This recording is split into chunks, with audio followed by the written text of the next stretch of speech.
দেখেন কি পানি কামড়া, পানি কামড়া।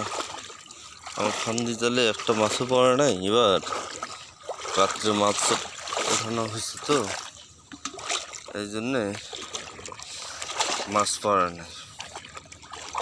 সমস্যা নাই, 1-1.5 কেজির মতো হবে মাছ। এগুলো নিয়ে আসছে, খাবো। ধন্যবাদ। কারো যদি মাছ লাগে তাহলে আমাকে কমেন্ট করে জানাবেন, আমি মাছ দিয়ে বাটার ব্যবস্থা করে দেব।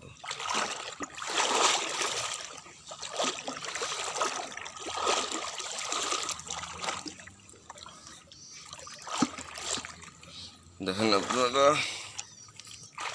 আমার ভিডিও কিন্তু পার্ট করে দেওয়া আছে, 1 নাম্বার 2 নাম্বার পার্ট দেওয়া আছে। প্লিজ আমার ভিডিওটা পার্ট করে দেখবেন শেষ পর্যন্ত। লাইক, শেয়ার, কমেন্ট ভুলবেন না, যে সাবস্ক্রাইবটা করতে হবে। এটা আমার সকালের রুটিন। সকালে ঘুম থেকে ওঠার পরেই এই কাজটা আমি করি বেশিরভাগ। দেখেন আমি উঠে আসলাম আমি, এই যে উঠে আসলাম আমি। দেখেন মাছ, কোনো মাছ। ধন্যবাদ সবাইকে, অভিনন্দন, ভালোবাসা।